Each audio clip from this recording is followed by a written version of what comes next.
ज़िंदगी एक अनजान किताब है, अगले सफ़े पर क्या लिखा है किसी को नहीं पता। अस्सलामु अलैकुम रहमतुल्लाहि व बरकातुहू। मैं YouTube friends, welcome back to my channel. Hope कि आप लोग बिल्कुल ठीक ठाक है और आप सबकी दुआ से अल्हम्दुलिल्लाह मैं भी ठीक हूँ। और अल्लाह पाक से यही दुआ है कि आप लोग हमेशा सही सलामत रहे, खुश रहे अपने अपने घरों में, अपने फैमिली के साथ। आमीन सुम्मा आमीन। नमाज़ पढ़ा कीजिएगा, नमाज हम पर फ़र्ज़ है। सबसे पहले फ़लस्तीन वालों के लिए दुआ की रिक्वेस्ट करूँगी कि प्लीज़ प्लीज़ प्लीज़ फ़लस्तीन वालों को अपनी दुआओं में ज़रूर याद रखा करें। हमारी दुआओं की उनको बहुत ज़्यादा ज़रूरत है। अल्लाह पाक अपनी गैब से उनके लिए आसानियाँ फ़रमाए। आमीन या रब्बल आलमीन। अगर अभी तक आप लोगों ने मेरे चैनल को सब्सक्राइब नहीं किया है तो प्यारी प्यारी बहनों जल्दी से सब्सक्राइब कर लीजिए।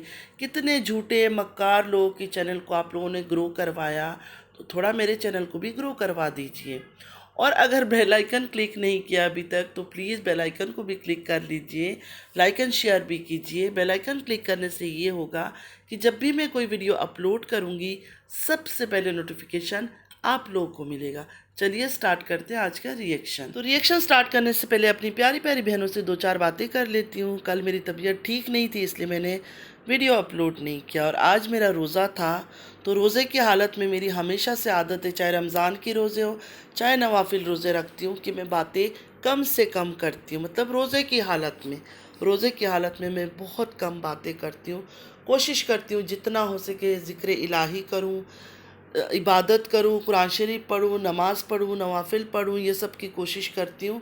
और घर में भी बता देती हूँ कि मेरा रोज़ा है तो मेरे से कम बोलना, क्योंकि मुझे हाई ब्लड प्रेशर है। एकदम से कई बार मुझे गुस्सा आ जाता है किसी बात पर, तो पहले से ये बात सबको पता होता है कि आज रोज़ा है, आज हमने कोई गड़बड़ नहीं करनी है, खामोश रहना है घर के अंदर। और आप सबको बहुत याद रखा मैंने अपनी दुआओं में। जिसने मुझे इंस्टाग्राम में मैसेजेस किया था, जिन्होंने अपनी औलाद के लिए दुआ करने के लिए, जिनकी औलाद नहीं है, जिनकी नौकरी नहीं है, जिनकी बेटियों की शादियां नहीं हो रही, बहुत सारे लोगों का मैसेजेस आता है। तो मैं यहाँ बता दूँ कि मैंने आप सबको याद रखा अपनी दुआओं में, हर एक को, फ़लस्तीन को याद रखा, और बाकी सबको भी जो मुझे पसंद करते नहीं करते सब मेरी दुआओं में थे। सबको मैंने याद रखा कि अल्लाह पाक सबके लिए आसानी करे, जो जहाँ जिस भी मुश्किल में है गिरफ़्तार है ना, अल्लाह ताला उनके लिए आसानियाँ करे। चले स्टार्ट करते हैं आज का रिएक्शन। तारा का आज का वीडियो देखा, उसमें ये नज़र आया कि हॉस्पिटल से मुस्तफ़ा को डिस्चार्ज मिल गया है और वो लोग घर लेकर आ रहे हैं। मुस्तफ़ा काफ़ी वीक लग रहा था, इसमें कोई शक नहीं, और दर्द में भी था जो नज़र आ रहा था उसके चेहरे से। बस मुझे तारा का वो बात अच्छा नहीं लगा। इससे पहले वाला एक वीडियो में मैंने थोड़ा सा ही देखा था जिसमें वो कह रही थी हस्बैंड को कि उसको तसल्ली दिया, उसको हिम्मत दिया, क्योंकि तारा ऑपरेशन होने से पहले घर आ गई थी। तो अगर मेरी जैसी माँ हो, अल्लाह ना करे ऐसा कभी कोई वक्त आए, लेकिन खैर ये वक्त तो आ चुका है मेरे ऊपर भी। मेरी बेटी का किडनी स्टोन का ऑपरेशन था। यकीन माने सब ने, घर वालों ने, घर के मतलब हस्बैंड हो गए और भी मेल्स हो गए, सब ने बोला कि तुम घर चले जाओ, हम लोग यहाँ बैठे हुए। लेकिन नहीं, मैं एक सेकंड भी नहीं हिली। भले वो लोग थक हार के थोड़ा इधर थोड़ा उधर, कोई घर चला गया, कोई कहीं चला गया, मैंने कहा नहीं, जब तक इसका ये किडनी स्टोन का ऑपरेशन कंप्लीट नहीं होता है, उसको रूम में शिफ्ट नहीं कर देते, मैं कहीं भी नहीं हिलने वाली हूँ। तो मैं वहाँ पूरा टाइम बैठी रही, भले रोती रही, दुआएं मांगती रही, लेकिन मैं वहाँ बैठी। उन्होंने जितना टाइम का कहा था कि इतने टाइम में इसका ऑपरेशन हो जाएगा, अब यकीन माने थोड़ा सा लेट हुआ ना, मेरे धड़कनें तेज़ हो गई कि पता नहीं कुछ गड़बड़ तो नहीं हो गया, क्या हो गया। जब तक उसको रूम से लेकर, मतलब ऑपरेशन थिएटर से लेकर रूम में शिफ्ट नहीं किया वार्ड में, मैं वैसे ही बैठी रही। असल में माँ का दिल ही ऐसा, अल्लाह ताला ने ही ऐसा दिल बनाया माँ का कि सारी दुनिया एक तरफ और अपनी औलाद एक तरफ। खुद पर कितना भी तकलीफ़ आ जाए, बीमारी आ जाए, ख़ुद की हालत ख़राब हो, कोई परवाह नहीं है, कोई डर नहीं है, कोई खौफ नहीं है। लेकिन जहाँ औलाद की बात आती है ना, वहाँ हर चीज़ ख़त्म हो जाती है आकर। खैर, यहाँ मैं कोई नेगेटिव बातें नहीं कर रही हूँ। हर किसी का दिल अलग अलग होता है, कोई ज़्यादा मजबूत होती है, कोई वीक होती है, किसी की टॉलरेंस पावर बहुत ज़्यादा होता है। तो मैं यहाँ कोई बुराई नहीं कर रही हूँ, तारा का ना मुझे इस टाइम पे किसी की बुराई करनी है, ख़ासकर ऐसे टाइम पर जहाँ उसका बेटा बीमार है। तो मुझे कोई बुराई नहीं कर रहा है, लेकिन हाँ, ये बात मुझे नहीं अच्छी लगी। तारा को खुद वहाँ हॉस्पिटल में रहना चाहिए था जब तक बच्चे का ऑपरेशन सक्सेसफुल ना हो जाए। अब बात ये है, ऑपरेशन तो ऑपरेशन है, चाहे अपेंडिक्स का हो, चाहे किडनी स्टोन का हो, कट भी लगता है, दर्द भी होता है, तकलीफ़ भी होती है। तो अल्लाह ताला से यही दुआ है कि अल्लाह ताला मुस्तफ़ा को लंबी ज़िंदगी और अच्छी सेहत दे। आमीन या रब्बुल आलमीन। आप लोग जो भी तारा को पसंद नहीं करते, आप लोग भी बच्चे के लिए ज़रूर दुआ कीजिएगा, क्योंकि जब हम दूसरों के लिए दुआ करते हैं या दूसरों के बच्चों के लिए दुआ करते हैं ना, वो दुआ लौट कर हमारे बच्चों तक आती है और हम तक पहुंचती है। मतलब वो दुआएं ज़ाया नहीं होते जो दूसरों के लिए हम मांगा करते हैं। तो हमेशा दुआओं में दूसरों को याद ज़रूर रखा करें। अच्छा, मुस्तफ़ा को घर लेकर आने के बाद काफ़ी लोग मिलने आ रहे थे। मतलब कुछ लोगों को उन्होंने दिखाया, बाकी लोगों को शायद ना दिखाया हो। एक मेजर अंकल थे, वो भी अपनी वाइफ के साथ आए हुए थे। उसके बाद जो कराची से उनकी वालिदा बनी हुई है, मदर बनी हुई है तारा की, कोई नजमा आंटी है, उन्होंने भी केक वगैरह भेजा, फ्लावर बुके भेजा, और पता नहीं कुछ तो पैकेट में था, मैंने देखा नहीं, फ्रूट्स वगैरह शायद कुछ, ये सब चीज़ें भेजा उसके लिए। और सबसे बड़ा सरप्राइज़ तो हमें कौसर ने दिया। मुझे तो यकीन ही नहीं था कि कौसर इतनी जल्दी लौट आएगी, क्योंकि मुझे यह था कि ट्रिप के लिए जा रहे हैं ये लोग, तो कौसर को अब लंबा उधर भेज दिया। और सबके ख्याल में यही था कि कौसर को बहाने से यहाँ से भेज दिया गया है। लेकिन सरप्राइज़ सरप्राइज़ सरप्राइज़, लेकिन कौसर लौट आई। ये बड़ी हैरानी की बात है कि इतनी जल्दी कौसर कैसे लौट आई। वैसे मुझे ऐसा लगता है कि कौसर शायद ना आती बिल्कुल भी, लेकिन मुस्तफ़ा का इस हालत की वजह से वो जल्दी लौट आई अपने बेटे इब्राहिम के साथ। थोड़ा मुझे हंसी भी आ रहा था ये सोचकर कि लगता है तारा ने आप प्लान चेंज किया हुआ है। अब तारा ने ये सोचा है कि इन लोगों को मैं सरप्राइज़ दिया करूँगी, मतलब हम सबको ये सरप्राइज़ दिया करेगी। मैं हूँ चाहे कोई और रिएक्शन वाले, सबका ये था कि देखो आप कौसर को भेज दिया और अब कौसर साल तक तो यहाँ वापस नहीं आएगी। मतलब इस्लामाबाद में अब साल तक कौसर का चक्कर नहीं लगने वाला है। चाहे मैं हूँ चाहे और रिएक्शन वाली सिस्टर से, सबका ये सोच था, दिमाग में हमारा यही चल रहा था कि कौसर अभी लंबा टाइम के लिए गई, कौसर अब 6 महीना या 8 महीना या 1 साल बाद शायद वापस आएगी। उससे पहले तो कौसर ने इस्लामाबाद की शक्ल नहीं देखनी है। लेकिन सरप्राइज़ मिल गया हम सबको भी। अच्छा, एक चीज़ आप लोगों ने नोटिस किया है, या सिर्फ मुझे ही, या मेरी आंखों में कुछ अच्छाई आ गई है? मुझे आज कौसर बहुत प्यारी लगी, बहुत प्यारी लगी, हंसमुख, अच्छी।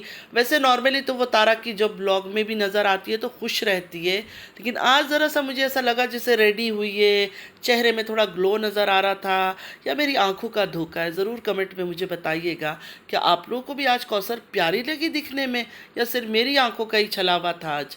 मतलब हमेशा तो सिंपल सी, सादी सी, बस ऐसी ही रहती है, लेकिन आज मुझे ऐसा लगा जैसे टिप टॉप लग रही थी।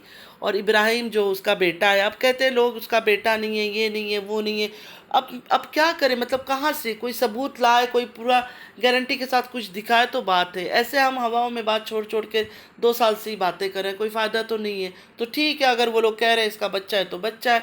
तो इब्राहिम भी बड़ा प्यारा लग रहा था, जो कौसर का बेटा है, मुझे तो बड़ा प्यारा लगा। और आप लोगों को किसी की शक्ल उसमें दिख रही है, मुझे बताइएगा ज़रूर। कौसर का, साजिद का, किसी का चेहरे का कोई झलक है उसके चेहरे में? मुझे नहीं समझ आया देखकर।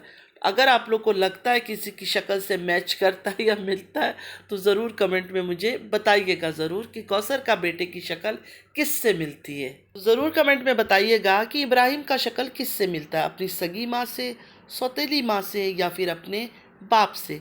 किससे वो बच्चे का चेहरा, नक्शा किससे मिलता है? कलर तो उसका फेयर है, इसमें तो कोई शक नहीं है। बाकी शक्ल किससे मिलती है ज़रूर बताइएगा। अच्छा, तारा ने ये कहा कि अभी से तारा ख्याल रखेंगे कि बाहर का खाना ज़्यादा बच्चे ना खाएं, घर का खाना, होम कुक्ड फूड खाया करें। बिल्कुल अच्छी बात है। वैसे मैं क्या अच्छी बात कर रही हूँ, मैं खुद बाहर के खाने की शौकीन हूँ। मुझे खुद बाहर की चीज़ें अच्छी लगती है। पिज़्ज़ा हो गए, बर्गर हो गए, सैंडविचेस हो गए, ये सब चीज़ें हेल्थ के लिए अच्छा नहीं है, लेकिन यकीन माने कि मुझे अच्छा लगता है ये सब चीज़ें। अब तो नहीं खाती हूँ ये सब चीज़ें, लेकिन मुझे बहुत पसंद है ये सब बाहर की चीज़ें। मतलब इस मामले में आपकी जो ये बहन है ना, ऐसे रिएक्शन बिल्कुल बच्ची है, बच्चों के साथ बच्ची बन जाती है। चॉकलेट्स खाना, ये वो, ये सब चीज़ें मुझे अच्छा लगता है। मतलब ओवरऑल हर चीज़ संभाल रही हूँ, सारी जिम्मेदारियाँ उठा रही हूँ, ज़िंदगी का जंग अकेले लड़ रही हूँ। लेकिन फिर जब खाने पीने का मामला होता है, जैसे चॉकलेट आ गया, कुछ ऐसी चीज़ें आ गई, जूसेस आ गया या कोल्ड ड्रिंक्स आ गई, तो उस टाइम पर मैं भी बच्ची ही बन जाती हूँ। अच्छा, अब बात कर लेते हैं सलमा का। सलमा का भी प्यार नज़र आया अपनी बहन के बेटे के लिए। अच्छा लगा मुझे, बहनों में प्यार होना चाहिए।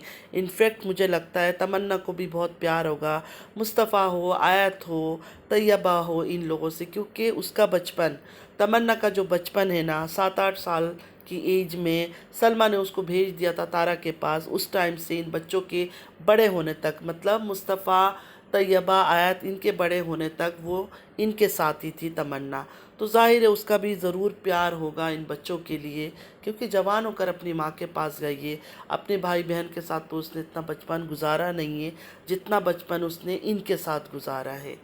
सलमा भी परेशान थी मुस्तफ़ा के लिए, ज़ाहिर सी बात है, सगी बहन का बेटा है, अपना ही बच्चा है ये वाला मुस्तफ़ा भी, तो उनकी परेशानी तो बिल्कुल जायज़ है, इसमें कोई बुरा मानने वाली बात नहीं है।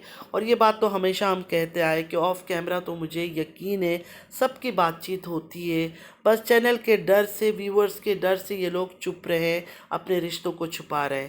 जब तारा की वालिदा ने मुस्तफ़ा से बात किया होगा वीडियो कॉल पर, जैसे हॉस्पिटल में बात कर रही थी, तो 100% सलमा ने, सलमा की फैमिली मेम्बर्स ने, सब ने, बच्चों ने बात किया होगा मुस्तफ़ा से। लेकिन तारा ने वही चीज़ दिखाया जो तारा को दिखाना था, मतलब जो उसको सही लगा उसने वही चीज़ दिखाया, वरना सब ने बात किया होगा बच्चे के साथ। देखिए, यही बात होती है कि मोबाइल अपना है, ब्लॉग शूट वो लोग खुद करते हैं, जो चीज़ उनको दिखाना मुनासिब लगता है वो वही चीज़ें दिखाते हैं। जो चीज़ देखने से व्यूअर्स नाराज़ हो जाएंगे या उनकी सब्सक्राइबर कम हो जाएंगे, उस चीज़ को वो लोग एडिट कर देते हैं, दिखाते नहीं हैं।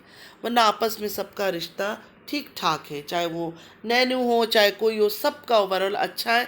और ठीक है, हमें कोई बुरा तो नहीं लगता, मुझे तो बिल्कुल बुरा नहीं लगता कि आपस में इनके रिश्ते अगर ठीक है। बुरा इस चीज़ का लगता है कि लोगों को धोखा क्यों देना।